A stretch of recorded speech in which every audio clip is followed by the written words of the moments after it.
मेरे को stock market का पोटेंशियल दिख गया कि यहाँ पैसा 10 गुना हो सकता What is the weirdest thing you have dreamed about doing with a girl? क्या वो 10 महीने में 9 गुना बढ़ गया। मेरे 4-5 हजार रुपए 40,000 रुपए हो गए। क्रिप्टो करेंसी और NFTs में करते हैं। हमारे देश में कुछ गड़बड़ होता है तो देश का स्टॉक मार्केट नीचे जाएगा। गोल्ड में पूरी दुनिया में सब कुछ खराब होना पड़ेगा तब गोल्ड का भाव नीचे जाएगा। मैंने उसको बोला कि रो मत, सॉरी। तो एकदम से ऊपर देखी और बोलती है आइसक्रीम खिलाएगा तो मानूंगी। तो आपने मेरे 5 फेवरेट स्टॉक्स पूछे, उसमें से एक कोलगेट है। एक रफ अंदाजा बोलूं तो क्लोज टू 12-15 करोड़ के आसपास होगा। अगर हम इसको जुए के जैसे खेलेंगे तो जुए जैसा रिजल्ट होगा। 100 में से 1 का लगेगा, 99 बैंकरप्ट।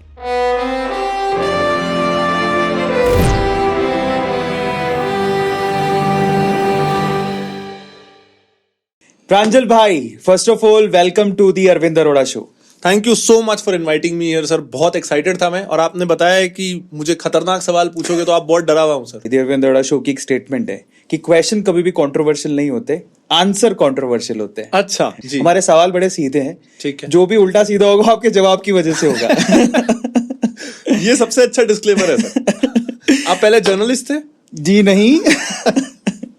चलिए तो शो को शुरू करते हैं। उससे पहले क्वेश्चन आंसर सेशन स्टार्ट करने से पहले हम अपने गेस्ट से पूछना चाहेंगे कि आप कौन से टॉपिक पे बिंदास बात करना चाहेंगे और कौन से टॉपिक पे आप बिल्कुल बात नहीं करना चाहेंगे।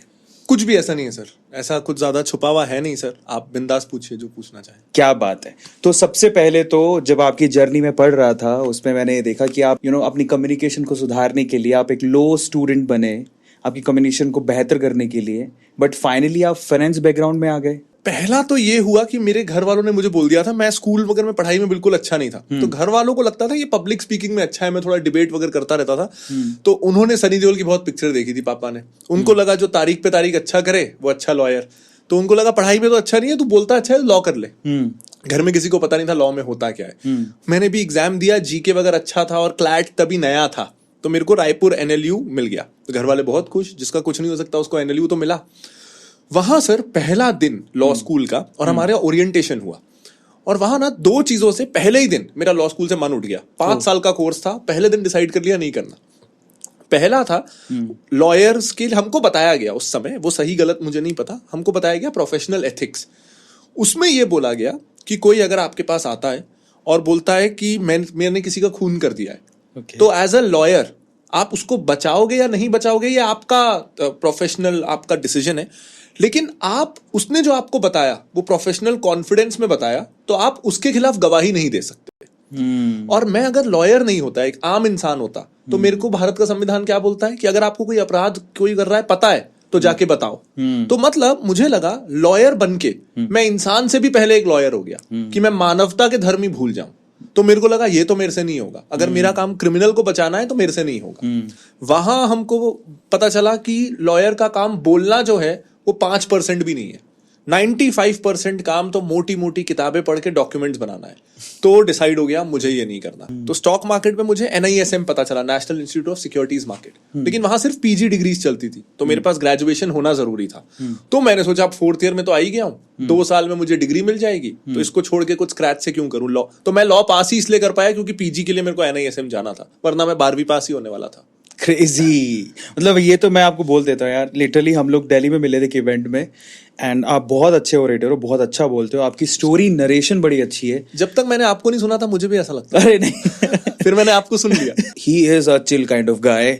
जब आप मिलेंगे प्रांजल भाई से, and he is a great dancer, funny dancer. मतलब आप स्टेज पे चढ़ जाओगे प्रांजल भाई के साथ तो आप डांस पक्का करोगे, 100% है। मुझे वो बोलते हैं कि प्रांजल भाई वीकेंड है तो आप मिलने आओगे कि आपका पीने का प्लान है। मैंने कहा हाँ, मैं तो नहीं पीता, मैंने जिंदगी में कभी नहीं पिया। तो बोलते हैं अरे क्या बात कर रहे हो, उस दिन तो पी के नाच रहे थे। वो मानने को ही तैयार नहीं कि मैं पीता नहीं। क्रेजी। प्रॉपर वे से आपने फाइनेंस बैकग्राउंड को एक्चुअली क्यों चुना? सो 3rd ईयर में मैं था, बहुत मैं सोच रहा था कि क्या करूं, क्योंकि मैंने ना 2nd ईयर कॉलेज में गया ही नहीं था। 2nd ईयर 2011 में अन्ना हजारे का एंटी करप्शन आंदोलन चल रहा था। तो मैंने साल भर कॉलेज छोड़ के मैं वो आंदोलन में था, तो मेरे साल भर का बैक लगा हुआ था लॉ स्कूल में। और उसमें ये था कि मैं तभी 18 का हुआ था। तो अगले दिन से हमको ये अनाउंसमेंट आया था कि अब कल से जेल भरो आंदोलन होगा। तो मेरा आज एग्जाम है और मैं सोचा अब 4 पेपर हैं, पहला भी दे के क्या करना, कल से तो जेल जाना है, 18 का हुआ था, जेल जाने के लिए एलिजिबल था। तो मैंने पहला एग्जाम अपना छोड़ दिया। मैंने एग्जाम छोड़ा, 5 बजे हमको फोन आता है कि नहीं, जेल भरो स्थगित, अच्छा नहीं होगा, और मैंने एग्जाम छोड़ दिया था। तो उस दिन मुझे सबसे पहले तो ये रियलाइज हुआ कि जब आजादी के आंदोलन के समय गांधी जी ने एकदम से नॉन कोऑपरेशन मूवमेंट रोक दिया होगा, तो जिन्होंने अपनी नौकरियां छोड़ दी थी, कपड़े जला दिए थे, वो तो कहीं के नहीं रहे। तो उस दिन मुझे बहुत दुख हुआ, मैं कहीं का नहीं रहा। क्योंकि ना मैं एक तरह से उस आंदोलन को छत्तीसगढ़ में लीड कर रहा था, और बहुत सारे लोग ना मुझे डोनेशंस देते थे आके, आंदोलन के लिए ही। वो ये मानने को ही तैयार नहीं थे कि मुझे पता नहीं था कि शाम को ऐसा होने वाला है। उनका था कि अगर पता था तो हमको पहले से बताना था, डोनेशन क्यों लेते रहे 1 घंटे पहले तक। करेक्ट। तो काफी मुझे गालियां भी पड़ी उसके लिए। तो वहां से मुझे समझ में आया ये सब बाद में, पहले खुद कुछ बनना है, खुद के लिए कुछ करना है। फिर 3rd ईयर में मैं पापा के साथ एक प्रोग्राम देख रहा था।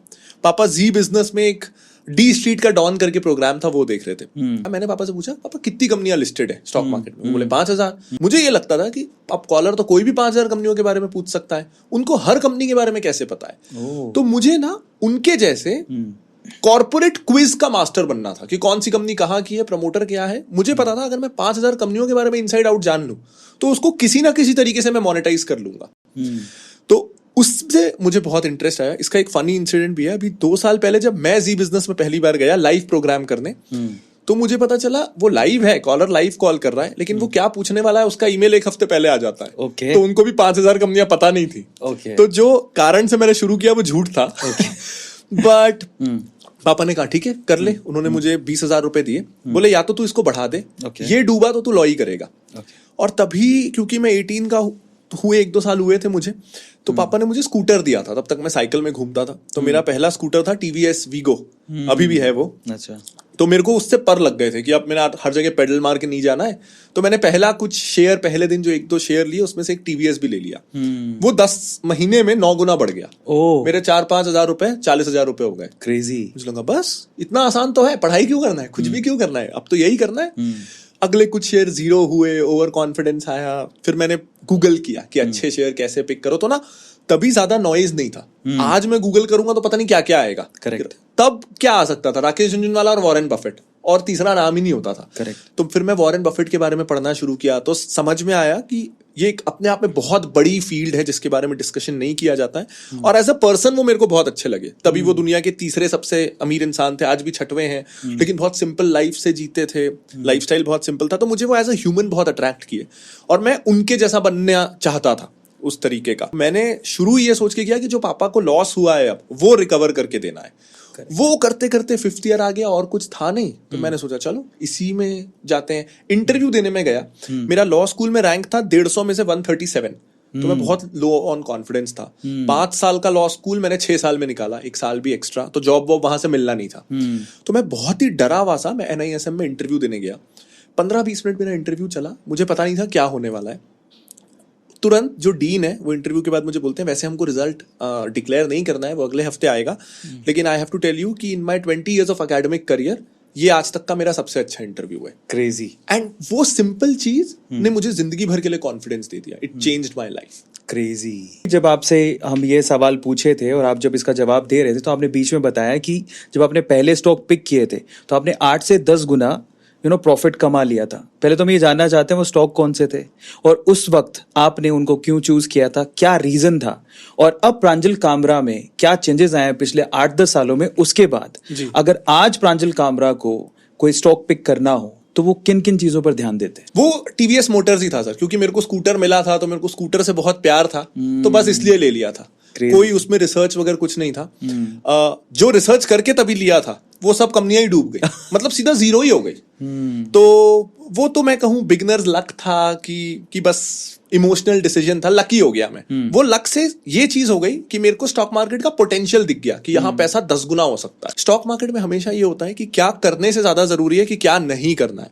देखिए हमारी GDP 7% से बढ़ रही है, स्टॉक मार्केट ने पिछले 40 सालों में ऑन एन एवरेज 14% का रिटर्न दिया है। तो मुझे ये पता है अगर मैं गलतियां नहीं करूंगा तो मिनिमम GDP के हिसाब से तो ग्रो करूंगा। Correct. और सेंसेक्स भी 14% ग्रो कर रहा है, तो मैं इंडेक्स फंड में भी डालूंगा तो 14% से तो ग्रो करूंगा। Correct. मतलब मुझे 15% तक के रिटर्न्स के लिए एक्स्ट्रा ऑर्डिनरी इंटेलिजेंट नहीं होना है, वो कोई भी ला सकता है। हमको 15% चाहिए नहीं होता है, हमको चाहिए होता है 50%, 100%, जिसके चक्कर में आता है -20%।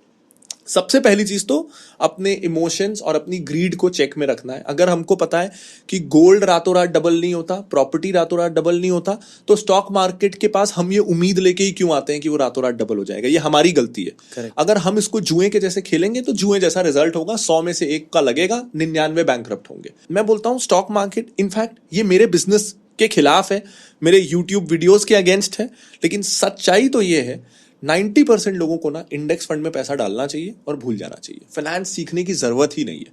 फाइनेंस में बेसिक ये सीखने की जरूरत है कि इंश्योरेंस कौन सा ले लो, गोल्ड में फिजिकल गोल्ड मत लो, सॉवरेन गोल्ड बॉन्ड ले लो, रिटायरमेंट के लिए एनपीएस ले लो, इन्वेस्टमेंट के लिए इंडेक्स फंड ले लो। 90% पर्सनल फाइनेंशियल प्लानिंग इस चीज से हो गई। स्टॉक मार्केट, स्टॉक पिकिंग किसको करनी चाहिए? पहला, स्टॉक पिकिंग आपको एक्स्ट्रा रिटर्न्स के लिए नहीं करनी चाहिए, क्योंकि अगर मैं म्यूचुअल फंड की बात करूं, वहां एक टीम ऑफ एक्सपर्ट्स हैं, 10, 20, 50 रिसर्च एनालिस्ट हैं, मैनेजमेंट से सीधा मिलते हैं, सालों का अनुभव है। तो मैं अगर ये सोच रहा हूं कि मैं 4 किताब पढ़ूंगा और मैं उन 20 लोगों की टीम से ज्यादा रिटर्न अपने लिए ले आऊंगा, तो ये कंसिस्टेंटली होने वाला नहीं है, फिर मैं गलत सोच रहा हूं। तो ज्यादा रिटर्न्स लाना तो स्टॉक्स में इन्वेस्ट करने का कारण नहीं हो सकता। ज्यादा रिटर्न्स अगर लाना है तो आप एक्टिव म्यूचुअल फंड में इन्वेस्ट कर लो जहां एक्सपर्ट्स हैं। स्टॉक मार्केट में इन्वेस्ट करने का एक बहुत अच्छा रीजन है कि स्टॉक मार्केट इन जनरल आपको एक ज्यादा समझदार इंसान बनाता है। तो स्टॉक मार्केट जो जिंदगी हमको 60 सालों में सिखाती है, स्टॉक मार्केट हमको वो 10 साल में सिखाता है। आपकी गलतियों का नतीजा भी तुरंत मिलता है, उसका फायदा भी तुरंत मिलता है। तो आपको जो आप 50-60 साल में सोचते हैं ना कि अब हम 60 के हो गए लेकिन ये हमारे अनुभव है, वो अनुभव अगर आपको 35-40 साल की उम्र में मिल जाए, जब आपके पास और 30 साल की जिंदगी है, तो उसमें आप उसको कितना फायदे में ला सकते हैं। इसलिए मैं कहता हूं कि स्टॉक मार्केट में इन्वेस्ट करना चाहिए, एक्स्ट्रा रिटर्न्स के लिए नहीं करना चाहिए। भाई ये ना, ये ओशो है। ओशो एक्चुअली वो सेंट नहीं थे, ओशो डीप सी लेवल, कितना डीप नॉलेज है आपको, तो वैसी सी बातें लगती है आपकी। बाय द वे, ये आपका पोर्टफोलियो कितना बड़ा है? तो मुझे वो नहीं पता है, क्योंकि ना मेरा बैंक अकाउंट, मेरे इन्वेस्टमेंट्स सब मेरे पापा देखते हैं। अब इसका रीजन क्या है? मतलब आज से 10 साल पहले तक हम लोग हमेशा, इनफैक्ट हमारी 3 जनरेशंस के पास कभी भी खुद का घर नहीं था, हम लोग किराए के घर में रहते थे। तो मेरा पूरी सेविंग्स, एक तो ये है कि कमाना शुरू किए हुए 3-4 साल हुए हैं, लेकिन मेरी पूरी सेविंग्स सब कुछ उसमें लग गया, उसको खरीदने में। तो आज मेरा, मैं कहूंगा 80-90% नेटवर्थ एक्चुअली रियल एस्टेट में लगा हुआ है। 4-5 प्रॉपर्टीज ली, वो नया रायपुर बन रहा है तो वहां भी होना चाहिए, फार्म हाउस भी होना चाहिए, ऐसे कर करके मेरे मम्मी पापा ने बहुत कुछ, और इस चक्कर में वो मेरे से ना मेरी चेकबुक्स में ब्लैंक साइन होता है, पता नहीं क्या क्या खरीदते रहते हैं। बट अगर मैं एक रफ अंदाजा बोलूं तो क्लोज टू 12-15 करोड़ के आसपास होगा। आप ना और कोई भी इन्वेस्टमेंट ले लीजिए, गोल्ड ले लीजिए, आप उसको रोज एंजॉय नहीं कर सकते। स्टॉक्स ले लीजिए, रोज आप उसको एंजॉय नहीं कर सकते। रियल एस्टेट ऐसा है जो एप्रिशिएट तो होगा ही, लेकिन रोज आप उसका मजा भी ले सकते हो। इसलिए मैंने अलग अलग तरीके की ली कि एक वीकेंड होम हो जाए, एक फार्म हो जाए, एक जैसे मैंने भी फ्लैट लिया है, उसका पोजीशन मिलना है, एक बड़ी सी कोर प्रॉपर्टी ले लिया, एक ऑफिस ले लिया, ताकि मैं अलग अलग एक्सपीरियंसेस ले सकूं। इसमें सर पॉइंट और है कि हम ये तो बोल लेते हैं कि रियल एस्टेट रिटर्न 10-11% का देता है और स्टॉक्स 14% का देता है, लेकिन ये भी एक सच्चाई है कि हम रियल एस्टेट आज लेंगे, कोई भी बैंगलोर जैसे शहर में आप कैसा भी फ्लैट लो तो 50 लाख का होता होगा, ऐसा मुझे लगता है, इससे कम में क्या ही होगा, ज्यादा ही है। हाँ, किसी भी शहर में आज 40-50 लाख का खर्चा है ही, तो 11% का रिटर्न मुझे 40 लाख पे तो मिल रहा है ना। हाँ, यही 40 लाख रुपए क्या मैं स्टॉक्स में डालता? किसी की हिम्मत नहीं होती, नहीं, कभी भी नहीं होती। और डाल देता तो मैं उसको हर साल रोटेट करता रहता, डाल देता तो वो 10 साल लॉक इन भी नहीं होता, उसको 11% कंपाउंड होने का 10 साल में टाइम तो बिल्कुल नहीं देता। हाँ। तो अगर मैं एंड में रिजल्ट देखूंगा ना तो रियल एस्टेट का ज्यादा आ जाता है, क्योंकि पैसा लॉक रहा, चर्न नहीं हुआ और उतना पैसा डल पाया। स्टॉक्स में कभी डलता ही नहीं, तो एंड रिजल्ट बेटर आता है। Pranjal one of the king of finance माने जाते हैं। अगर आपको मतलब रैंक करना हो, अलग अलग फील्ड है इन्वेस्टमेंट की, सबसे पहले इन्वेस्टमेंट में ही समझ लेते हैं। जैसे कि आपने बोला property, then gold, then share market, stocks लेना, वो भी नेशनली और इंटरनेशनली, फिर हम जो गवर्नमेंट स्कीम्स हैं उनमें, फिर उसके बाद 2-3 और होंगे। तो अगर आपको उनको रैंक करना हो कि एक्चुअली आपके फेवरेट कौन से हैं, कि आप अगर 100 रुपये अगर आपके पास हैं, 10,000 रुपये, व्हाटएवर, तो आप किस में सबसे पहले पैसा डालना पसंद करेंगे? वो रैंक करके बता रहे हैं आपको। अच्छा सवाल है सर, ये ऐसे कभी नहीं पूछा था किसी ने मेरे से। सबसे पहले मैं इंश्योरेंस लूंगा सर, सबसे पहले मैं लाइफ इंश्योरेंस अपने लिए, अगर मैं अर्निंग हूं, अगर मेरी स्पाउस अर्निंग है तो उनके लिए भी, घर में जो भी अर्निंग मेंबर है उनके लिए लाइफ इंश्योरेंस, और घर में हर मेंबर के लिए हेल्थ इंश्योरेंस। अब इसमें एक चीज है, लाइफ इंश्योरेंस एक्चुअली अलग अलग तरह की होती है। टर्म इंश्योरेंस भी होती है जिसमें आपको सिर्फ 5 साल के लिए देना है, उसके बाद नहीं देना। जी। तो आप चाहते हैं कि हर साल भरते रहूं, या फिर ठीक है 5 साल भरा और हो गया? तो एक्चुअली टर्म इंश्योरेंस वो नहीं होती सर।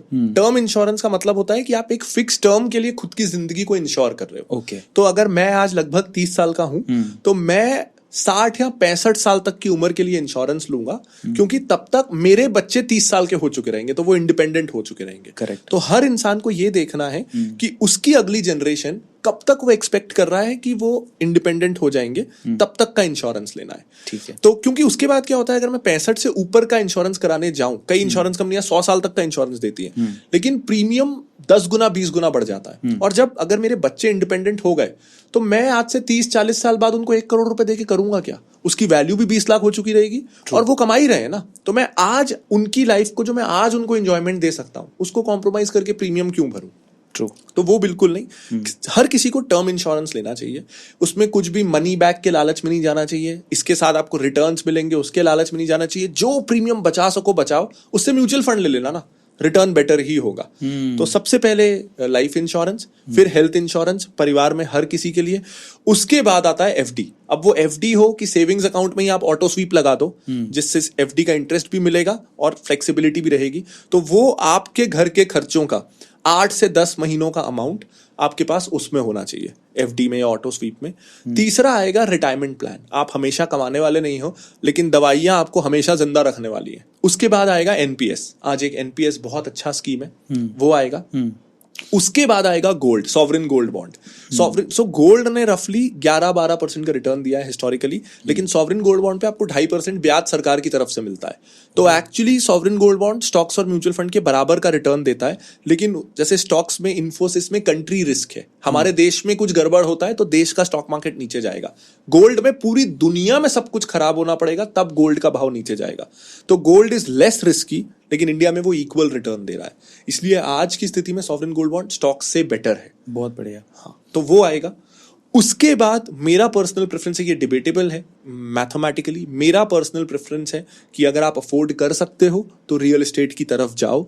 लेकिन अगर आपको लगता है कि आप बहुत ही प्रैक्टिकल हो, बहुत डिसिप्लिन्ड हो, और आप जितना आप रियल एस्टेट में पैसा लगाते, आप उतना ही म्यूचुअल फंड में लगा पाओगे और निकालोगे नहीं, ये डिसिप्लिन को लेके अगर आप श्योर हो, तो म्यूचुअल फंड पहला ऑप्शन बन जाता है। लेकिन मुझे लगता है 90% लोगों के पास ये डिसिप्लिन नहीं होता है। तो खुद को चैलेंज नहीं करना चाहिए, डिसिप्लिन एक्सरसाइज और खाने के लिए बचा लेना चाहिए, और इन डिसिप्लिन से बचने के लिए रियल एस्टेट में पहले निवेश करना चाहिए। क्या बात है यार, मतलब ये इनसाइट तो कहीं नहीं मिलने वाली है आपको, फॉर श्योर। थोड़ा और इन डेप्थ जाते हैं चीजों पर। हम लोग स्टॉक की बात करते हैं। ये मेरा फेवरेट है सर। हाँ, सबसे पहले तो मैं जानना चाहता हूँ कि जो ब्रोकरेज, ये जो मिडिल मैन होते हैं, वो मिडिल मैन 2 तरह के हैं। ऑनलाइन भी ब्रोकरेज फर्म्स हैं, ऑफलाइन भी हैं। तो वो ज्यादा प्रिफर्ड है या ऑनलाइन वाला ज्यादा कन्वीनियंट है? कौन सा बेटर है? और फिर उसके बाद हम लोग इन डेप्थ बात करेंगे। मेरे को भी लगता है कि आपकी भी जो ज्यादातर ऑडियंस है, हाँ। वो शायद 40 साल के नीचे वाली होगी, हाँ। 35 साल के नीचे वाली होगी। अगर ये एज प्रोफाइल है, हाँ। तो हम लोग अब सब जोमेटो यूज करना जानते हैं, हाँ। हम सब यूट्यूब, ट्विटर यूज करना चाहते हैं। तो हम लोग इतना टेक जानते हैं कि हमको ऑनलाइन एप्स ही यूज करके वो जो फिजिकल ऑफिस खोलने की जो कॉस्ट होती है ट्रेडिशनल ब्रोकर्स में, वो अल्टीमेटली वो ज्यादा ब्रोकरेज लेके हमसे ही तो वसूलते हैं ना। पर जानते तो हैं, लेकिन इनको ये भी पता है फिर टेक के प्रॉब्लम्स क्या है। डेटा गायब हो जाता है कभी भी, बैंक में कभी कोई हैकिंग हो गई, मोबाइल का ही डेटा किसी ने चोरी कर लिया, मेरे पता लगे सारे शेयर उड़ गए। तो ये मिथ है, आई एम नॉट सेइंग, मुझे तो पता है। नहीं, बहुत सही क्वेश्चन है ना, बहुत सही सवाल तो उनको ये भी पता है कि टेक, इतना जो टेक दिखता है हमें मोबाइल में, वो कल को मेरा मोबाइल ही उड़ गया, गायब हो गया, सब चीज चला गया। उन डर से बाहर कैसे निकले? मतलब अगर ऐसा होता कि ऑफलाइन जो ब्रोकर है उसकी सिक्योरिटी ऑनलाइन ब्रोकर से ज्यादा है, तो मैं कहता कि हाँ एक एडवांटेज है।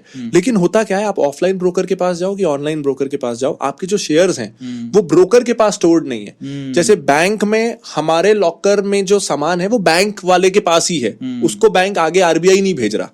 तो लेकिन शेयर्स में ऐसा नहीं है। आप किसी भी ब्रोकर को चुनो, आपके शेयर्स एनएसडीएल और सीडीएसएल के पास जाने वाले हैं, डिपेंडिंग ऑन किसके साथ उनका टाइप है, दोनों ही सेमी सरकारी हैं, एनएसडीएल तो पूरा सरकारी है, दोनों ही उतने ही सेफ हैं। आपका ब्रोकर डूबे जिए मरे, आपके शेयर्स सीडीएसएल एनएसडीएल के साथ हैं। इनफैक्ट आप अपने ब्रोकर से खुश नहीं हो, आपका एक सीडीएसएल अकाउंट है, इसको डीमैट अकाउंट बोलते हैं, और जो ब्रोकर के साथ आपका अकाउंट है उसको ट्रेडिंग अकाउंट बोलते हैं। तो मान लो आपको आपका ब्रोकर पसंद नहीं है, तो आप ब्रोकर बदल सकते हो और आपका डीमैट अकाउंट सेम होगा। तो ब्रोकर डूब जाता है, मैं जीरोधा यूज करता हूं, वो डूब जाएगा, कोई दिक्कत नहीं। मेरे पास मेरा सीडीएसएल अकाउंट की डिटेल है, मैं किसी और ब्रोकर के पास जाऊंगा, बोलूंगा इसको जोड़ दे, मैं खरीदना बेचना शुरू कर दूंगा।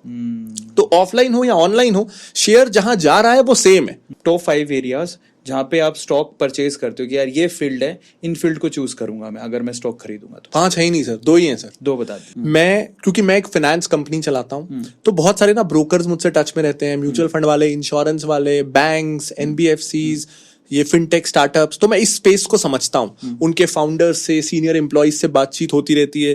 तो मैं कहूंगा 30% के आसपास तो मेरा पैसा 25-30% इन कंपनियों में लगा हुआ है, फाइनेंस रिलेटेड कंपनियों में, क्योंकि ये फील्ड को मैं समझता हूं।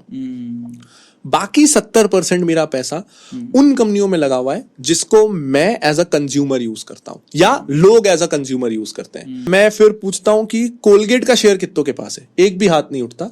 कोलगेट कौन कौन यूज करता है, आधे हाथ उठ जाते हैं। तो जो प्रोडक्ट्स हम यूज करते हैं उसका शेयर हम लेते ही नहीं।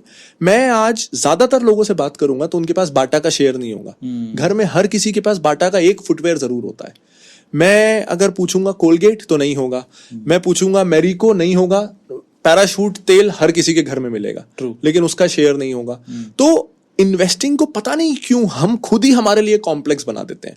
हम ले लेंगे कोई फार्मा कंपनी जो या तो कोविड वैक्सीन ला रही है, या कैंसर का ड्रग ला रही है, या डायबिटीज ठीक करने का क्लेम कर रही है, हमको उसके बारे में कुछ नहीं पता। तो इन्वेस्टिंग को हम बिना कारण कॉम्प्लेक्स कर देते हैं। आपके टॉप 5 शेयर्स अच्छा, आपके फेवरेट है। ओके। और एक थोड़ा मिथ दूर कर लेते हैं हमारी ऑडियंस का। स्पेसिफिकली बार बार बोला जाता है blue chip blue chip blue chip, लोग ब्लू चिप की तरफ जाते हैं। तो क्या जरूरी है कि ब्लू चिप शेयर्स ही खरीदें या ऐसी छोटी कंपनियों में शेयर्स अच्छे होते हैं? जी, जब कोई इन्वेस्टर इन्वेस्टिंग शुरू कर रहा है तो मैं कहूंगा कि हाँ, ब्लू चिप तक ही सीमित रहना चाहिए। आपका नॉलेज लिमिटेड है, आपका एक्सपीरियंस लिमिटेड है, तो एक तो ना मिड कैप स्मॉल कैप की वोलेटिलिटी आप झेल नहीं पाओगे। वो हो सकता है उस वोलेटिलिटी का आपको फायदा मिले, 100 का 200 हो जाए, लेकिन ना जैसे कसीनो में होता है, हमारा 100 का 200 हो गया तो हम वो जीत के निकल नहीं पाते, हम निकल 0 होके ही पाते हैं। तो आप एक शेयर में अगर रिस्क लेके कमा भी लोगे ना, तो आपको वो रिस्क लेने की आदत पड़ जाएगी। और रिस्क अगर कोई ऐसा एडवेंचर स्पोर्ट भी है ना जिसमें डेथ का चांस 1% है, और आप वो 100 बार करोगे तो आप ऑलमोस्ट 100% की प्रोबेबिलिटी पे पहुंच गए मरने के। तो इन्वेस्टिंग ना गेम ऐसा है जहां, क्योंकि ये मेरे को एक बार नहीं करना है, इन्वेस्टिंग मुझे जिंदगी भर करना है। तो जिंदगी भर अगर मुझे कोई रिस्की चीज करनी है तो मुझे प्रोसेस मेरा ऐसा होना चाहिए जिसमें रिस्क कम से कम हो, वरना वो रिस्क मुझे किसी ना किसी दिन भारी पड़ेगा। तो कभी भी अगर आप ज्यादा रिटर्न के लिए सोचो कि मैं ज्यादा रिस्क ले लेता हूं एक बार, वो एक बार अगर आपको फल गया ना तो वो आपका प्रोसेस परमानेंट हो जाएगा। तो टू स्टार्ट विथ मैं तो यही कहूंगा कि ब्लू चिप्स में रहना चाहिए। और मतलब ये भी एक मिथ है कि ब्लू चिप्स में उतना रिटर्न नहीं मिलता। जैसे ना मैं जब बात करता हूं कोलगेट की, आपने मेरे 5 फेवरेट स्टॉक्स पूछे, उसमें से एक कोलगेट है। अब जब भी मैं कोलगेट की बात करता हूं ना तो सबसे पहले आता है उसमें क्या ग्रोथ आएगी। कोलगेट टूथपेस्ट तो सब यूज कर रहे हैं, और ये फैक्ट है कि इंडिया में टूथपेस्ट का पेनिट्रेशन 97% लोग ऑलरेडी यूज करते हैं, पूरी सैचुरेटेड कैटेगरी है। लेकिन इसको अगर हम दूसरे नजरिए से देखें तो इंडिया में आज भी थोड़ा सा ये यूज होना शुरू हुआ है, लेकिन आज से 10 साल पहले हर घर में एक टूथपेस्ट होता था, वो लाल नीली कोलगेट की ट्यूब। अब मैं देखता हूं कि हर किसी के लिए एक स्पेशलाइज्ड टूथपेस्ट होने लगा है। बच्चों के लिए जेल, यंगस्टर्स के लिए वो, अगर आपको सेंसिटिविटी है तो सेंसिटिविटी वाला, व्हाइटनिंग, यंगस्टर्स को, कॉलेज वालों को व्हाइटनिंग चाहिए होता है तो वो वाला, शुगर है तो डायबिटीज वाला। तो टूथपेस्ट में भी प्रीमियमाइजेशन तो अभी शुरू हुआ है। आज से 10 साल पहले कोई माउथ वॉश यूज नहीं करता था, अब माउथ वॉश की कैटेगरी आई। तो कोलगेट और HUL जैसी कंपनियां जो हर साल इतना कैश जनरेट कर रही हैं, हम अगर ये सोच रहे हैं कि और साबुन नहीं बेच पाएंगे, उनको नहीं बेचना है। वो जो उसका कॉम्पिटिटर है उसको खरीद लेंगे, जो नई कैटेगरी है वो नए प्रोडक्ट्स लॉन्च कर देंगे। लेकिन अगर फ्री कैश फ्लो हो रहा है जनरेट, तो ग्रोथ तो आएगी ही आएगी। इनफैक्ट अगर फ्री कैश फ्लो जनरेट हो रहा है तो मेरे को लगता है वो 10 नई चीजें ट्राई करेंगे ना, 4 में फेल भी होंगे, 8 में फेल भी होंगे, अगर मैं 10 ट्राई कर रहा हूं और इतने एक्सपीरियंस्ड मैनेजमेंट वाली कंपनियां ट्राई कर रही हैं 10 चीजें, 2 चीजें चल ही जाएंगी, कैसे नहीं चलेंगी? True. वो 2 चीजों से इतनी ग्रोथ आ जाएगी कि आपको ग्रोथ की चिंता नहीं करनी। तो ब्लू चिप्स में ही रहना बेटर है। तो आपने स्टॉक्स तो बताए, अभी 2 तो बता दिया आई थिंक आपने। नहीं, एक्चुअल नहीं है मेरे पास। अच्छा, नहीं है। हाँ, मेरे तो पास। फिर अब एक बार लाइन अप कर दो 5 जी। आपके favourite.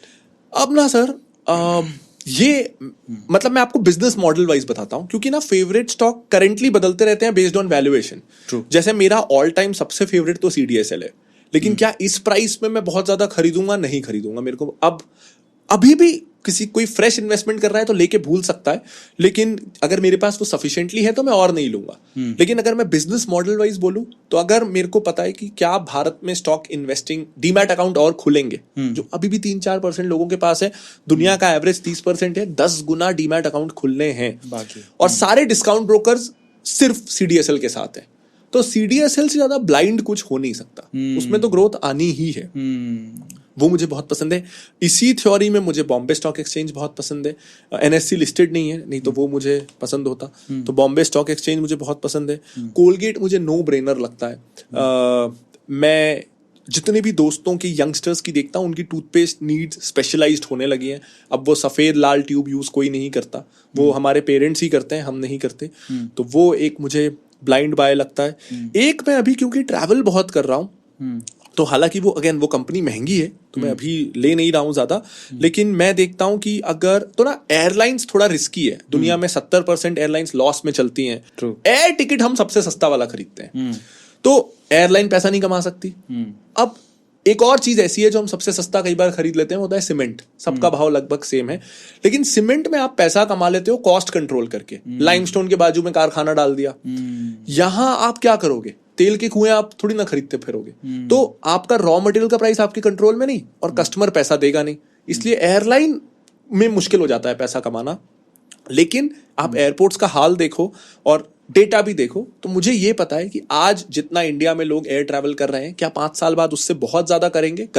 Air travel inclusion India में बढ़ता चला जा रहा है। तो मैं इस थीम को प्ले कैसे करूं? मैं एयर ट्रैफिक ग्रोथ का फायदा कैसे उठाऊं? तो ड्रीम फोक्स करके कंपनी है, ज्यादा ये अगेन रिकमेंडेशन जैसा नहीं है, लेकिन मैं मेंटल मॉडल लोगों को बता रहा हूं। तो इंडिया में जितने भी एयरपोर्ट लाउंजेस हैं, शायद 85-90% उनके पास है, मतलब उनका टेक। तो हर बार जब वो कार्ड स्वाइप होता है, आपको इस कार्ड में लाउंज एक्सेस है, तो आपका बैंक और क्रेडिट कार्ड का टाई अप ड्रीम फोक्स के पास है। तो वो लाउंज और बैंक के बीच का मीडिएटर है, क्योंकि आपके कार्ड में होता है कि 4 एक्सेस हैं, तो 4 में से कितनी बार यूज हुआ, कितना बचा है, ये सब का जो टेक इंफ्रा है वो ड्रीम फोक्स के पास है। तो अगर एयर ट्रैफिक बढ़ेगा तो एयरपोर्ट्स बढ़ेंगे, लाउंजेस बढ़ेंगे, और ये दोनों अगर बढ़ रहा है तो ड्रीम फोक्स का रेवेन्यू बढ़ेगा। तो एयर ट्रैफिक को प्ले करने के लिए मुझे ये बहुत इंटरेस्टिंग थीम लगती है। तो ये मुझे अभी बहुत पसंद आ रहा है। बहुत सालों से मुझे महिंद्रा हॉलीडेज बहुत पसंद है। यार एक बात है वैसे प्रांजल भाई, जनरली क्या होती है, लड़कियां इंप्रेस होती है, मतलब फर्स्ट इंप्रेशन उनको पड़ता है लुक से, पर फाइनली जब इंसान मुंह खोलता है तो जो लॉन्गर इंप्रेशन होता है, मतलब लॉन्ग टाइम इंप्रेशन, वो पड़ता है उसकी नॉलेज से, वो किस तरह से बात करता है। मेरे लुक्स बहुत खराब है ना सर, तो बोल के ही काम चलाना पड़ता है। लेकिन नहीं, अभी ये चीज तो मैं कंफर्म कह सकता हूँ। आप एक सच्ची बात बताओ, कितनी लड़कियों को इम्प्रेस किया इस नॉलेज से आज तक? सर पता, मतलब ये कैसे पता चलेगा कि वो 14 साल से सेम गर्लफ्रेंड है सर? ओह, तो हाँ, मैं एकदम आपके नक्शे कदम पर हूँ सर। क्या बात है। आपने ये, ठीक है, आपको नॉलेज लिया, ये यूट्यूब पे आने और सोशल मीडिया पे आने का कैसे सीन बना? सर मैं NISM गया, वहां पढ़ाई कर रहा था, तो मेरे रूममेट थे, वो मेरे से 4-5 साल बड़े थे। तो उन्होंने ना फाइनेंस में काफी जॉब किया हुआ था, सेल्स साइड में।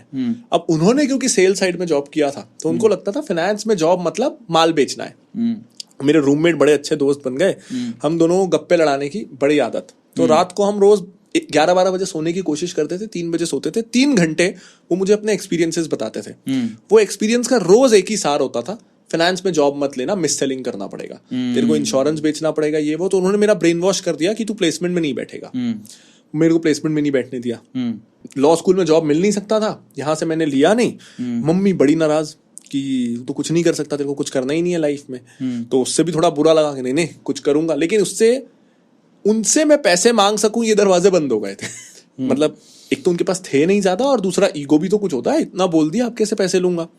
तो फ्री में क्या हो सकता है? फ्री में ब्लॉगिंग हो सकती है, और यूट्यूब हो सकता है। ब्लॉगिंग मैंने अन्ना हजारे के समय करके देखी थी, आंदोलन के समय नहीं चली थी, तो मुझे था इस बार ब्लॉगिंग नहीं करूंगा, इस बार ना मैं वेबसाइट लाऊंगा और यूट्यूब वीडियो बनाऊंगा उस वेबसाइट को चलाने के लिए। वहां से फिर सब आसान हुआ। अब प्रांजल कामरा का, क्योंकि आप एक फाइनेंस बैकग्राउंड से हैं, आपने अपनी फिनोलॉजी नाम से आपकी एक स्टार्टअप है जो कि बहुत अच्छा कर रही है, आपके यूट्यूब पे भी आप बड़ा अच्छा कर रहे हो, तो आपकी सबसे ज्यादा पैसा आप कहाँ से कमाते हैं, कौन से सोर्स से? आपको पैसा नहीं बताना है, आप कंफर्टेबल हो तो आप बता सकते हो। मैं तो पैसा यूट्यूब से ही कमाता हूँ, मतलब क्योंकि मैं कंपनी से एक भी रुपया निकालता नहीं हूँ। ठीक है। मुझे लगता है कि मेरी सारी रिक्वायरमेंट यूट्यूब से हो रही है।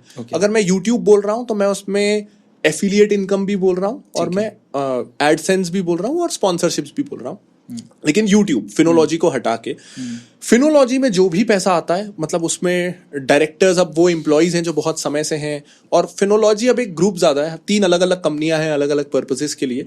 तो अगर मैं ये बोलूं कि वो तीनों कंपनियों को मैं एक साथ जोड़ के देखूं और अपनी इनकम से कंपेयर करूं तो वो ज्यादा होगा, लेकिन वो पैसा मुझ तक कभी भी नहीं आता। मैंने एक भी रुपया उसमें से निकाला नहीं है। मेरा ये है कि जितना पैसा वो कंपनी कमाएगी वो वापस उसी में हम ग्रो करने में लगाएंगे, एम्प्लॉइज की सैलरी बढ़ाएंगे, नए एक्सपेरिमेंट्स करेंगे, फेल होंगे, मस्ती करेंगे। फाइनेंशियल सिक्योरिटी और मुझे जो लाइफस्टाइल जीनी है वो इससे आराम से हो जाता है। तो दोनों को बिल्कुल भी, इनफैक्ट मैंने अभी अभी अपनी कंपनी की सीईओ पोजीशन से भी रिजाइन कर दिया। एक प्रोफेशनल सीईओ है, डायरेक्टर से मैं अब हटने वाला हूँ। पहले सीईओ से हटना था, फिर डायरेक्टरशिप से रिजाइन करना था। उसको मैं चाहता हूं कि पूरा प्रोफेशनली चले, क्योंकि अब ऐसा स्केल है कि जो लोग जो काम कर रहे हैं वो मुझसे बेटर करते हैं। जैसे मैंने अभी बोला थोड़ी देर पहले कि अमूमन लड़कियां फर्स्ट लुक से इम्प्रेस होती हैं। आप कहते हो वो है नहीं, वैसे माशाल्लाह स्मार्ट दिखते हो आप, बट आप बोलते भी बड़ा अच्छा हो। तो पहले तो आपके फियोन्से के बारे में हम जानना चाहेंगे, वो आपकी किस बात से सबसे ज्यादा इम्प्रेस हुई? पहली चीज तो ये कि ऐसा क्या चीज देखा कि यार, ऐसा तो नहीं कि यार फाइनेंस सारा जानता है, A to Z पता है इसको, ये पैसे तो मैनेज कर ही लेगा, तो मतलब कभी भूखे तो नहीं मरेंगे, ये लॉजिक तो नहीं था कहीं? और अगर ये नहीं था तो लॉजिक क्या था कि किस चीज से प्रांजल से वो इम्प्रेस हुई? सर 15 साल के थे तब हम। अच्छा। तो मतलब फाइनेंस तो कुछ पता था नहीं। ओके।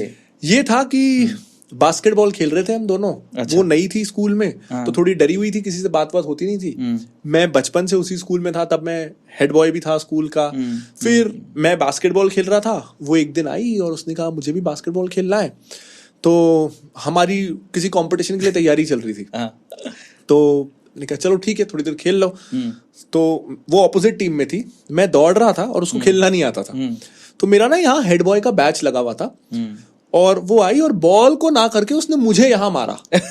तो ना वो मेरा बैच का पिन मुझे लगा। हाँ। तो और मैं गिरा इम्पैक्ट से। मैं उठा और मैं बहुत गुस्से वाला था तभी। अरे अच्छे से सुनाया उसको, खेलना वेलना तो आता नहीं है, पता नहीं कहाँ से आ जाता, दिख नहीं रहा है, प्रैक्टिस करते हैं, बेवकूफ, फुटबॉल है क्या ये, कंधा क्या मार रही है। तो ऐसा वैसा मैंने सुना दिया। फिर मैं खेलने में बिजी हो गया। तो ना 5 मिनट बाद मुझे दोस्त बोलते हैं, तू यार कभी भी कुछ भी बोलता है, वो देख वो वहां बेंच में जाके रो रही है, नई आई थी, स्कूल का 3रा 4था दिन था, डरी हुई थी, तो वो रोने लगी। तो बोला जा बात कर। तो मैं गया और मैंने उसको बोला कि अच्छा रो मत, सॉरी। तो एकदम से ऊपर देखी और बोलती है आइसक्रीम खिलाएगा तो मानूंगी। तो ये बहुत अनएक्सपेक्टेड था, मतलब ऐसा। तो बस हम आइसक्रीम खाने गए और मुझे समझ में आया कि कितनी ज्यादा बातूनी है। मुझे उसकी बातें अच्छी लग रही थी, सुनने में मजा आ रहा था। फिर उसने मुझे पूछा कि तू ट्यूशन कहाँ जाता है मैथ्स की, मुझे मैथ्स की ट्यूशन चाहिए। मैंने उसको बताया यहाँ जाता हूँ। तो बोली मैं भी वहीं आ जाती हूँ। फिर ट्यूशन सेम हो गई। शी इज समवन जो जब तब मैं कुछ भी नहीं था, तो तब भी वो हर समय मेरे साथ थी। जब मैं कॉलेज में फेल हो रहा था, जब मैं 1-2 समय बीच में डिप्रेशन में था, किसी भी माहौल में वो मेरे साथ थी, आज भी है। भाई देव उनका नाम भी बता दो, और मैं आपको बता देता हूँ, पर ये खुद बताएंगे। वो भी बहुत अच्छी यूट्यूब है, बहुत अच्छा बोलती हैं, और मैंने उन्हें ऑरेट किया है एक स्टेज पर जब हम कोटा में थे। She is really amazing. पर आप बताओ उनके बारे में। जी, तो प्रिया जैन है उसका नाम। सो वो लीगल और लोगों को जो डेली लाइफ में लीगल प्रॉब्लम्स आती हैं, लीगल एजुकेशन के अराउंड कंटेंट बनाती है। तो मैं उसको बोलता हूँ कभी कभी कि कुछ ओरिजिनल कर ले। मैंने यूट्यूब शुरू किया तो उसने भी कर लिया। तो बट वो मेरे से बहुत ज्यादा मेहनत करती है, उसका कंटेंट मेरे से ज्यादा बहुत अच्छा होता है। तो फाइनली हमने पर्सनल प्रोफेशनल दोनों लाइफ हमने डिस्कस कर ली है, और आई थिंक आप लोग अभी प्रांजल को ज्यादा जानने लगे हो, लेकिन अब बहुत ज्यादा जानोगे, क्योंकि अब हम खेलने वाले हैं इनके साथ rapid fire. First question. What is the first thing that you notice in a girl? Simplicity, सादगी मुझे बहुत। What is your favorite place to be messaged? मैं सिर्फ व्हाट्सएप देखता हूँ। What you like it when someone pulls your hair? ज्यादा हुआ नहीं है मेरे साथ, कॉलेज में ही हुआ है, बट हाँ। ठीक है। Have you ever had a friend with benefits? नहीं। What is the weirdest thing you have dreamed about doing with a girl? मुझे ना रादर देन बड़े ग्रुप्स में घूमना, मुझे हर इंडिविजुअल के साथ घूमने जाना पसंद है, तब वो इंटरपर्सनल कनेक्शंस बनते हैं। तो कोई भी लड़का या लड़की मेरे दोस्त बने तो मेरा सबसे पहले होता है ये मेरा बहुत अच्छा दोस्त बन गया है, बन गई, अब इसके साथ ट्रिप प्लान करना पड़ेगा। तो ये थोड़ा वियर्ड है कि मैं एक साथ 8-10 लोगों के साथ नहीं जा पाता। What is the craziest thing you have ever done? एक एग्जाम था कॉलेज में जिसके लिए मैं बिल्कुल भी तैयार नहीं था, और हम एक कंपटीशन के लिए गए हुए थे। हमारी ट्रेन अगले दिन सुबह एग्जाम से पहले शहर पहुंचने वाली थी, मेरे साथ 3 मेरे टीम मेंबर्स और थे। मैंने उन लोगों को कन्विंस कर लिया कि आगे का रास्ता जो है वो पूरा नक्सली इलाके से जाता है, रात को ट्रेन से ट्रैवल करना बिल्कुल सेफ नहीं है। और मैंने उनको बीच में जो एक स्टेशन था वहां उतरवा के प्लेटफॉर्म में रात भर बितवाई, ताकि अगली सुबह जब हम ट्रेन से निकले तो एग्जाम के लिए टाइम पे ना पहुंच पाए। अरे crazy. Next question. What do you think about open relationships? I think हर वो चीज ओके है अगर दोनों partners on the same page हैं, तो दोनों किसी भी चीज के लिए राजी हैं तो वो ठीक है। What type of girl are you attracted to? मुझे हमेशा से, जैसे मुझे ना लुक्स, मुझे आज तक, मैंने चाहे सेलिब्रिटीज हो चाहे लोग हो, मुझे आज तक लुक्स देख के कोई अच्छा सिर्फ यामी गौतम लगी है। उसके अलावा मुझे लुक्स अट्रैक्ट नहीं करते। कम्युनिकेशन, अगर कॉन्वर्सेशन अच्छा है तो मैं 10 मिनट में भी अट्रैक्ट हो सकता हूँ, तो मेरे लिए कम्युनिकेशन बहुत बड़ा ट्रिगर होता है। Which body part are you most proud of? मेरे को ये, मतलब प्रिया बोलती रहती कि आंखें अच्छी हैं, तो शायद क्या बात है। नेक्स्ट क्वेश्चन, कौन सा बॉडी पार्ट आप फीमेल, अपनी फीमेल फ्रेंड में, मतलब आप देखते हो कि हाँ वो आपको अट्रैक्ट करती? हाथ, पाम्स। हाँ। Have you ever slept with anyone and then regretted it? Okay यार, ये तो but it's just been one, तो अभी तक तो रिग्रेट नहीं कर रहा हूँ। Okay. Next question. What is the easiest way to make you smile? I think kindness. What is the dirtiest thing you have ever thought about a girl? यार एक ना रिक्शे में जब मैं स्कूल में जाता था तो एक बहुत ही इरिटेटिंग लड़की थी। ठीक है। बच्चा था लेकिन सोचा था ये लड़का होती तो बहुत मारता उसको। तो हाँ। That's what I'm saying. है ना, घुमा के पूछोगे तो आप हर एक क्वेश्चन का आंसर दे सकते हो। ये चीज मैं पता कहाँ से सीखी? गुंजन से सीखी specially. Next question, what is the dirtiest text you have ever sent or received? यार रिसीव्ड ही होगा, क्योंकि एक्चुअली सेंट रिसीव्ड रहने दो। हमारे एक कॉलेज में मेरे एक बैचमेट थे, तो जैसे ना आपने वो छिछोरे मूवी देखी होगी, तो उसमें जो वो सेक्सा एक कैरेक्टर था और एक एसिड, आप दोनों को एक में मिला दो तो मेरे एक दोस्त है, मतलब मुझे लगता है उनसे घटिया इमेजिनेशन किसी इंसान की हो ही नहीं सकती। और वो एक भी गाली बनी बनाई नहीं देते। वो हर गाली खुद मैन्युफैक्चर करते हैं और इतना डिटेल में उसका मीनिंग समझाते हैं कि मतलब 2-4 दिन ऐसा लगता है कि मेरी मेमोरी लॉस हो जाए। तो मुझे हमेशा जब भी डर्टी टॉक की बात आती है तो वो आदमी याद आते हैं, पूरी शरीर कांप जाता है उनको सुन के, और आज भी वैसे ही है। Next question, who is your dream girl? Yami Gautam. What physical feature in a person turns you on the most? I think fitness, fit होना चाहिए। Is there a song that turns you on? कोई भी अदनान सामी का गाना I really like, और एक कसूर film का है मोहब्बत हो ना जाए। हाय हाय। What is your favorite body part to be kissed? I think if it's an expression of affection and love, तो मैं तो उस एक्सप्रेशन से ही खुश हो जाऊंगा कहीं। What is your most sensitive body part? Sensitive, यार मुझे ना अभी 4-6 महीने पहले क्रिकेट बॉल लगी है यहाँ शोल्डर के नीचे। अच्छा। ये अभी बहुत, मतलब अगर अभी मक्खी भी आ जाए ना तो यहाँ, तो मैंने स्कैन वैन करा लिया है, वो कुछ है नहीं, इट्स नथिंग। मुझे लग रहा था कैंसर वैंसर ना हो जाए, तो मैंने सब स्कैन वैन करा लिए हैं, इट्स नथिंग। वो इन्फ्लेमेशन है, उनका कहना है कि 2-3 महीने दो, तो जाते जाते चला जाएगा। बट कई बार ना मैं उल्टा सोता हूँ, तो अगर मैं खुद का हाथ भी ऐसे रख दूं ना यहाँ शोल्डर के नीचे, तो वो हमारे सीटीओ हैं, वो है 35-36 के, लेकिन मतलब शोएब अख्तर हैं वो फास्ट बॉलिंग में। टेनिस बॉल से ऐसा मारा कि कभी ड्यूस बॉल से भी नहीं लगा मुझे। बाप रे। हाँ, जा ही नहीं ना 1-2 महीने से दर्द, तो अभी तो यही है। Next question, did you ever fall in love at first sight? नहीं, क्योंकि मुझे कॉन्वर्सेशन चाहिए होता है, एक्सेप्ट यामी गौतम, बट हाँ। क्या बात है. Do you like adult movies? हाँ, मतलब कई सारी होती हैं जो ए रेटेड हो जाती हैं, जैसे नाना पाटेकर की मूवीज मुझे बहुत पसंद है. तो अब तक 56 हो कि इस तरह की हो, मुझे बहुत पसंद है. Very good. Do you have any x? नहीं, 15 साल की उम्र में ये मिल गई, ठीक है. जाती ही नहीं. अगर आपको वॉरेन बफेट से एक सवाल पूछना होता तो आप क्या पूछते हैं? ऐसा खा के भी 92 तक आप इतने फिट कैसे हो? मतलब ही drinks Coke, Yeats McDonald's and things. मुझे लगता है, क्योंकि मैं उनसे कोई सीरियस सवाल इसलिए नहीं पूछता कि मुझे लगता है कि उनको ऑब्जर्व करने से मैं ज्यादा सीखता हूँ रादर देन वो क्या बोल रहे हैं. Crazy. If you woke up one morning as a finance minister of India, what will you do? And what will you do first? बहुत अच्छा सवाल है. मैं सबसे पहले तो जो गवर्नमेंट कंट्रोल में इंडस्ट्रीज हैं उनको और ज्यादा प्राइवेट हाथों में दूंगा. मुझे privatisation, I am a capitalist, मुझे प्राइवेटाइजेशन बहुत पसंद है. क्या आपने कभी पेनी स्टॉक्स में इन्वेस्ट किया या फिर सिर्फ आप मेजर मैंने स्टॉक्स? बहुत किया है. शुरू में बहुत नुकसान हुआ है. नुकसान हुआ है, पर अभी आप कर रहे हो? नहीं. कोई ऐसी कंट्रोवर्सी जिससे आप सबसे ज्यादा डिप्रेस हुए? ना पॉजिटिव फीडबैक ना नेगेटिव फीडबैक, दोनों को पे मैं ध्यान नहीं देता. मैं कमेंट्स नहीं पढ़ता, मैं फीडबैक नहीं पढ़ता. मुझे लगता है कि मैं हमेशा अपना दिमाग में जो आया, मैंने वो बोला, उससे यहाँ तक पहुंचे, तो मेरे को ना उसको फिल्टर नहीं करना है. मेरे को लोगों को जो चाहिए वो नहीं देना है. मेरे को जो बोलना है मैं वो बोलता रहूंगा. तो मैं फीडबैक पे ध्यान ही नहीं देता. क्रेजी. आप वर्क लाइफ और फैमिली लाइफ दोनों को कैसे बैलेंस करते हो इन वन लाइन? मेरी पेरेंट्स से पूछो तो मैं नहीं करता हूँ, तो मैं यही मानूंगा कि मैं नहीं करता हूँ. ठीक है.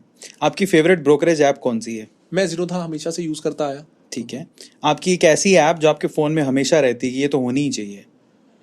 आजकल हेल्दीफाई है. 1-1.5 महीनों से 2 महीनों से आजकल दिन में 10 बार खुल. और उसके पीछे की इंस्पिरेशन कौन है? आप एक्चुअली हम जब पहली बार इवेंट में मिले, हाँ. तो कोई भी, मैं उसके पहले तक सिर्फ फाइनेंस इन्फ्लुएंसर से मिल रहा था और कोई भी ऐसा फिटनेस ओरिएंटेड नहीं था, इतना फिट नहीं था. तो मैं जब आपसे मिला और हम दोनों बाजू में बैठे थे, 1-1.5 घंटा हम बाजू में बैठे थे, तो उस आपको ऑब्जर्व करके मुझे एक्चुअली ये इंस्पिरेशन आया और मैंने 5 महीनों में 6 महीनों में 6 किलो लूज किया है आपके कारण. Thank you so much. अच्छा, उनको बोलना चाहिए मुझे. Thank you so much. तारीफ के लिए बहुत बहुत शुक्रिया. आप एक एंजल इन्वेस्टर भी हैं? थोड़ा बहुत किया है मैंने. जी. तो आप किसी स्टार्टअप पे सबसे एक चीज जो नोटिस करते हो इन्वेस्ट करने से पहले, वो क्या है? मैं बहुत ऑनेस्ट रहूंगा, मैंने इतना किया नहीं है कि उसमें मेरा प्रोसेस बन पाए अभी. और मैंने क्यों किया है, टू बी वेरी ऑनेस्ट, कि मुझे ना इन्फ्लुएंसर होने का आर्बिट्राज मिल रहा था. मतलब जो कंपनी का वैल्यूएशन मान लो 100 करोड़ है, मेरे को मेरे चेहरे के लिए वो कंपनी 20 करोड़ के वैल्यूएशन पे मिल रही थी. तो मैंने तो वो डिस्काउंट का फायदा उठाने के लिए कर लिया, ज्यादा सोचा नहीं. अब आपको अपने आप को in the scale of 1 to 10 scale करना है. Keeping secrets 6, finance knowledge 4, as a person 4 और 5, as a dancer 5. As a CEO जब आप थे तब आप किस तरह से रेट करते? आई थिंक इसमें I am young, I am learning, I give 7. ठीक है. ऐसी कौन सी डिश है जो आप हफ्ते में हर बार खा सकते हो? पनीर पराठे आजकल. आय हाय. अच्छा, ऐसी कौन सी डिश है जो आपकी होने वाली पत्नी साहिबा यानी फियोंसे बहुत अच्छा बनाती? भूल गया हूँ, मरूंगा. छोले बहुत अच्छे बनाती है वो. ओके. ऐसी कौन सी चीज है जो उनकी आपको सबसे अच्छी लगती है? I think she is the kid. वो तो कभी कभी मेरे को लगता है कि मेरे साथ धोखा भी हुआ है कि वो 15 साल में जब थी ना तो वो बहुत इमेच्योर थी. तो मेरे को लगता था कि आगे जाके मैच्योर हो जाएगी, बाकी चीजें ठीक है. अब मेरे को वो बहुत अच्छा लगता है. वो अभी भी 15 साल की है. अगर आपकी लाइफ पे कोई मूवी बनती है तो उसका टाइटल क्या होना चाहिए? रिबेल. आपकी फेवरेट स्टॉक मार्केट बुक कौन सी है? The education of a value investor. अगर स्टॉक मार्केट छोड़ दें, ट्यूजडेज विद मौरी. ऐसी कौन सी धार्मिक किताब है, स्पिरिचुअल बुक है जो आपको बड़ी अच्छी लगती है? What is Hinduism, Mahatma Gandhi. आप ट्रेडिंग पे बिलीव करते हैं, लॉन्ग टर्म इन्वेस्टमेंट ज्यादा प्रेफर? आज तक कभी एक भी ट्रेडिंग नहीं ऑर्डर प्लेस नहीं किया. इसके अलावा क्या आप क्रिप्टो करेंसी और NFTs में भी इन्वेस्ट Scam. करते हैं? स्कैम. आपको लगता है स्कैम है? क्या आप इंटरनेशनल स्टॉक मार्केट में इन्वेस्ट करते हैं? ट्राई किया है, पर मैं ना ETF ले लिया है मैंने, फैंग ETF. आपकी फेवरेट मूवी? मुझे मुन्ना भाई सीरीज दोनों बहुत पसंद है. आपका फेवरेट एक्टर? एक्टर मुझे नाना पाटेकर बहुत पसंद है. आपकी फेवरेट एक्ट्रेस? यामी गौतम. यामी गौतम. आपका फेवरेट क्लोथिंग ब्रांड? मेरी सारी टी शर्ट्स, जीन्स छोड़ के शरीर में सब कुछ जॉकी का होता है. तो ठीक है. इन्वेस्ट भी उसी में करते हो आप? हाँ, मेरे पास वो भी है. ठीक है. आपका all time favourite stock? CDSL. एक ऐसा स्टॉक जिसको आप बिल्कुल हेट करते हो, कभी नहीं खरीदोगे जिंदगी में? कोई भी आजकल के स्टार्टअप्स उठा लें अपन, जो 1 का 10 करके बेच रहे हैं, तो ये जो आईपीओ आते रहते हैं आजकल, इनफैक्ट कोई भी आईपीओ मैं कभी नहीं खरीदूंगा, चाहे कोई भी आईपीओ। उसको मार्केट में आने दो, उसका भाव मार्केट को डिसाइड करने दो। तो मैंने जिंदगी में शायद 2 आईपीओ अप्लाई किए हैं काफी पहले। अब मेरी फिलॉसफी है कि जो आईपीओ है वो सबसे खराब है, चाहे कोई भी हो। एनएससी का भी मैं आईपीओ नहीं लूंगा। आपका फेवरेट स्टार्टअप फाउंडर? मुझे जोहो और जेरोधा बहुत पसंद है। तो हम निखिल कामत और नितिन कामत। आपकी फेवरेट सिटी? स्टेट हो गया, गोवा बहुत पसंद है, लेकिन अगर मैं सिटी की बात करूं तो वाइजैक और भोपाल बहुत पसंद। आपकी फीमेल इंस्पिरेशन? पृथ्वीराज संयोगिता की जो कहानी है ना, वो कहानी पे मैं बड़ा हुआ हूँ। मतलब मेरे को लगता है पृथ्वीराज रासो पे जो कमेंट्री है, राजस्थान की हर लाइब्रेरी घुस घुस के मैंने पढ़ी है। तो तब से संयोगिता एक है। मुझे मेरी लाइफ में वैसा पार्टनर चाहिए था, वैसा इंसान चाहिए था। तो उनका बहुत बड़ा इम्पैक्ट रहा है वो दोनों का, पृथ्वीराज संयोग और किरण बेदी। मैं किरण बेदी क्रेजी। आपका मेल इंस्पिरेशन भी बता दो। अटल बिहारी वाजपेयी, पृथ्वीराज चौहान, राहुल द्रविड़, MS धोनी। अब अगले सेगमेंट में चलते हैं जिसका नाम है यस और नो। पहला सवाल, क्या आपने किसी अनइनवाइटेड इवेंट को अटेंड किया है? हाँ। क्या आप किसी दूसरे इन्फ्लुएंसर से इरिटेट हुए हैं? हाँ। क्या आपने किसी को रोस्ट किया है? नाम लेके नहीं, बट हाँ। क्या आप लक पे बिलीव करते हैं? पार्शियली, थोड़ा सा। Have you ever been caught doing something wrong? Once मैं कॉलेज में एक क्विज चीटिंग से जीतने की कोशिश कर रहा था। हाँ, तो यस। यस। क्या आपने कभी ट्रैफिक कॉप को ब्राइब किया है? रायपुर में कोई पकड़ता ही नहीं, तो no. Have you ever drunk? I've never drank alcohol. No. क्या आप स्पिरिचुअलिटी पे बिलीव करते हैं? हाँ। क्या आपने कभी किसी को चीट किया है? हाँ। डू यू एवर लुक और स्टॉक योर कोवर्कर्स? नहीं। Your schoolmates? अगर आप लॉटरी जीतते तो will you still continue working? मैं टिकट ही नहीं खरीदूंगा कभी तो, बट हाँ, आई लव माई वर्क। क्या आप ब्लाइंड डेट पे गए हैं? नहीं। क्या आपने कभी कोई डेटिंग ऐप डाउनलोड की है? हाँ। अब हम लोग हमारे अगले सेगमेंट की तरफ चलते हैं। मैं एक वर्ड बोलूंगा और उस वर्ड को सुनते ही ओके। आपके दिमाग में जो पहला एक्सप्रेशन आता है वो आपको बोलना है। पहला सवाल, stock market, life, money, essential, rumours, spicy, cricket, love, investment, necessary, books, friend, movie, occasionally, time, childhood, ex, crypto currency, scam, entrepreneurship, guide, Indian politics, future career, social media, livelihood, Instagram, mystery, YouTube, पहला प्यार, आय हाय, Indian media, just like any one of us, confused, confused, Indian youth, at times victims of brain drain. Rahul Gandhi, मतलब I've never tried him. Okay, Yeah, but yeah, I'm not a fan. Not a fan. Not a fan, Narendra Modi, I expected more. I was hoping Atal Bihari types of things. Yeah. Arvind Kejriwal, Personally, my biggest heartbreak. मैं उसमें था, बहुत in depth मिला हूं मैं उनसे, बहुत उम्मीदें थी। Warren Buffett, God, Rakesh Jhunjhunwala, not read him much. I don't know much about him. Tata, Ratan Tata, My inspiration in the sense कि मुझे he sent me a letter actually. One of the biggest days of my life. I was nothing. Phenology शुरू भी नहीं हुआ था. मैंने उनको एक appreciation tweet भेजा था कि मैं अपना स्टार्टअप शुरू कर रहा हूँ और आप मेरे रोल मॉडल हो, टाटा ग्रुप मेरा रोल मॉडल है, मैं कोशिश करूंगा कि मैं आपकी वैल्यूज पे अपना बिजनेस चला सकूं।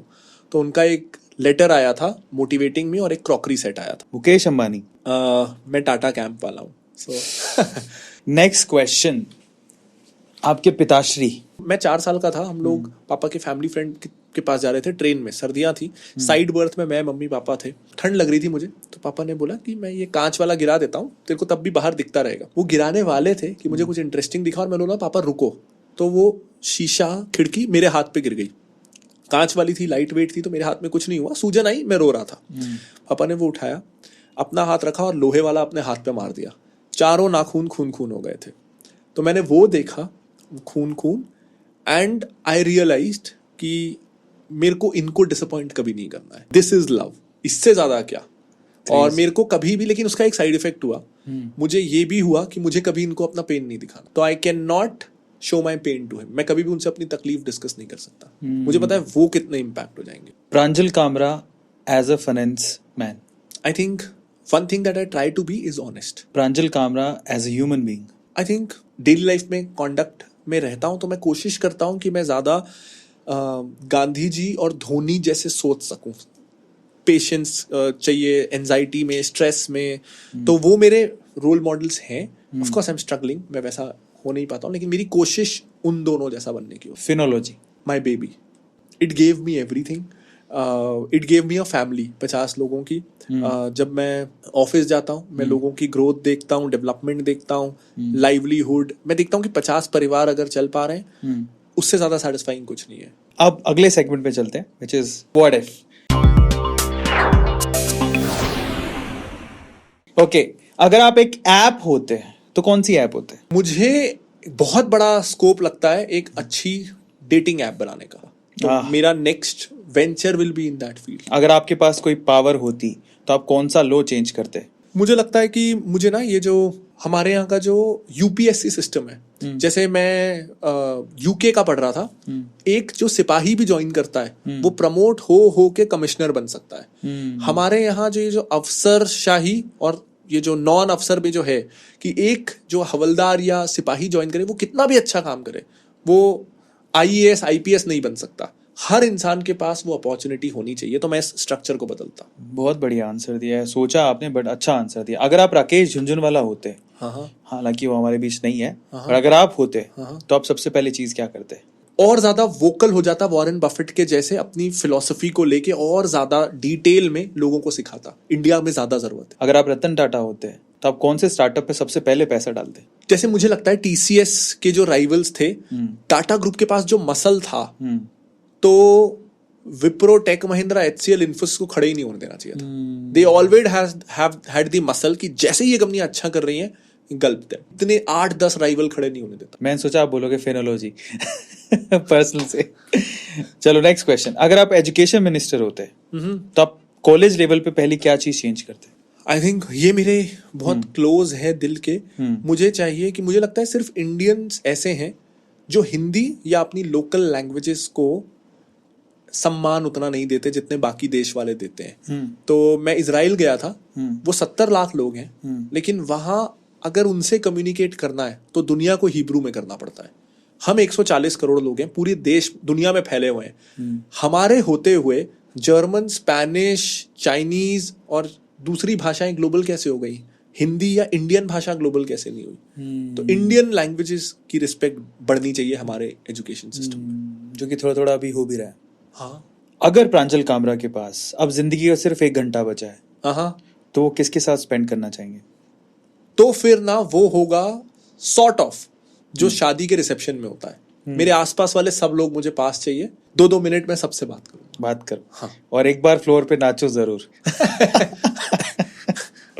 Next question. अगर आप आरबीआई चीफ होते तो आप क्रिप्टोज को अलाउ करते? तो इस पे मैं ये सोचता हूँ कि प्रोहिबिशन के मैं खिलाफ हूँ. मेरे हिसाब से प्रोहिबिशन किसी भी चीज पे सरकार को ज्यादा ताकत देता है. मेरे हिसाब से तो सरकार के पास ही ताकत ही नहीं होनी चाहिए, एक्सेप्ट बहुत एक्सट्रीम चीजें. अलाउड सब कुछ होना चाहिए. सरकार अपना तंत्र यूज करे अवेयरनेस के अराउंड, क्या सही है क्या गलत है, लेकिन ब्लैंकेट बैन कभी काम नहीं करता. इसके चक्कर में हम देखते हैं कि हर साल देश के सबसे अमीर लोग देश छोड़ के चले जाते हैं. लोग इंडिया छोड़ के, जहां कोई IIM से पढ़ ले तो वो Amazon, गूगल के लिए देश छोड़ के चला जाता है. तो प्रोहिबिशन होने से लोगों को घुटन होने लगता. अगर आप शार्क टैंक को ओन करते तो कौन से जज को आप बिल्कुल भी नहीं लेते? यार मैंने इंडिया वाला सर देखा नहीं है ज्यादा, 1-2 एपिसोड ही देखे. ओके. बट मैं किसको लेता ये मुझे पता. हाँ बताइए. तो मैं नितिन कामत सर को लेता डेफिनेटली. एक म्यूचुअल फंड आईसीआईसीआई एएमसी के चीफ हैं शंकर नरेन. वो जब बात करते हैं तो आई थिंक वो सुनना लोगों के लिए बहुत काम का होता. वो शार्क टैंक लाइफ टैंक हो जाता, सब कुछ सीख पाते. तो इन 2 लोगों को मैं जजेस जरूर बनाता. अगर आप फाइनेंस में नहीं होते तो आप क्या कर रहे होते? तो मेरा ड्रीम तो था क्रिकेटर बनने का. हाय. तो मैं बहुत पसंद है मुझे. अगर आप एक गिफ्ट होते तो प्रिया के लिए कौन सा गिफ्ट होते? I think a golden retriever. उसको सबसे ज्यादा खुशी वो दे पाता है. तो अगर आप एक गिफ्ट होते तो अपने पापा के लिए कौन सा गिफ्ट होते? आई थिंक उनकी एक लिस्टेड कंपनी है जिसमें किन्हीं कारणों से उनका स्टेक कम है.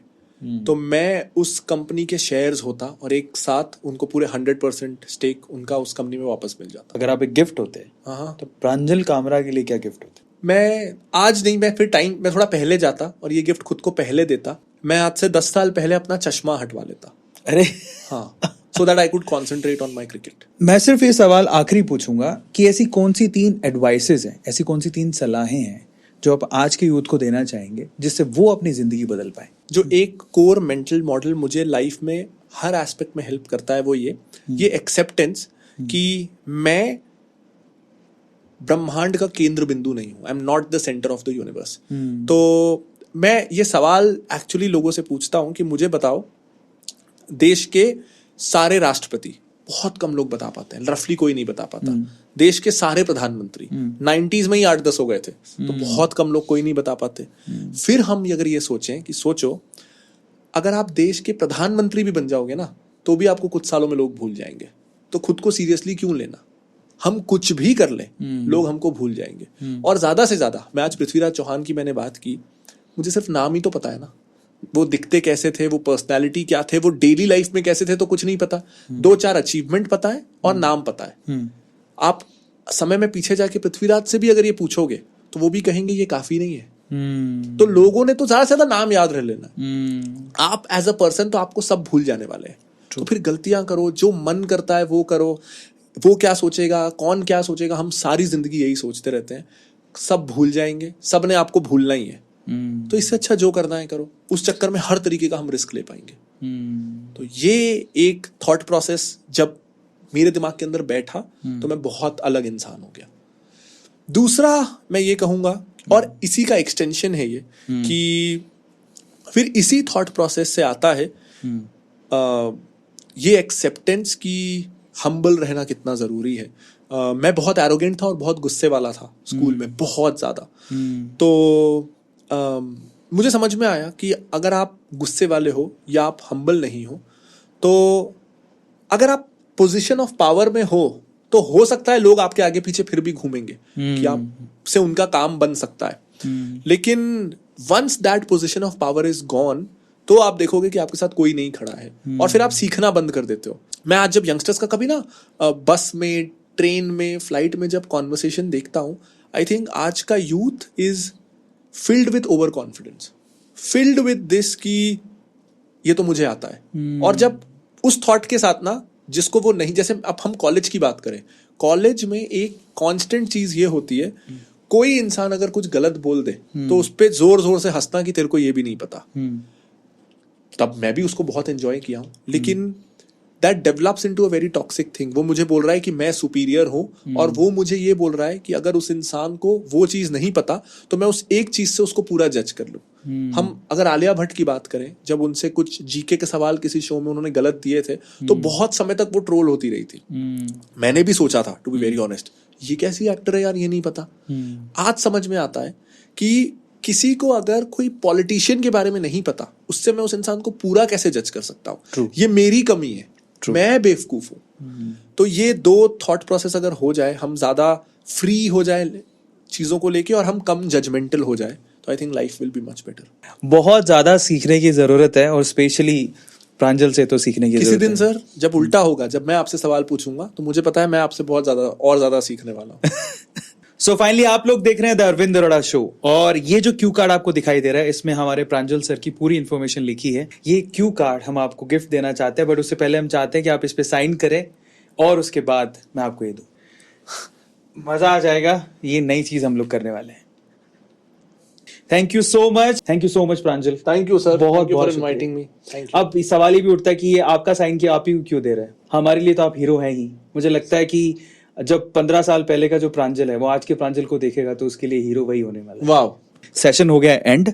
Now what you have to do is, आपको प्रांजल की कौन सी बात सबसे अच्छी लगी कमेंट सेक्शन में लिखिएगा, और उसके अलावा अगर आप मेरी जगह पे बैठे होते तो आप प्रांजल से क्या सवाल पूछते वो भी कमेंट सेक्शन में लिखिएगा। मैं आपके जवाब दूंगा सर कमेंट में 100%, क्योंकि मैं चाहता हूं कि अगली बार जब हम प्रांजल से मिले तो आपका नाम लेके हम लोग अच्छे सवालों को प्रांजल से जरूर पूछें। Thank you so much guys. फिर से लास्ट में रिक्वेस्ट करूंगा, बुरी चीजें बहुत जल्दी फैलती हैं, लेकिन अच्छी चीज़ों को फैलने के लिए मदद और समय लगता है। लेकिन अगर आप लोग हमारे साथ हैं तो ये सेशन और इसमें जो अच्छी चीज़ें हैं, जो लर्निंग चीज़ें हैं, वो लोगों तक पहुंचेंगी आपकी मदद से। So please share the video, like the video and subscribe the channel. Thank you so much. Have a nice day.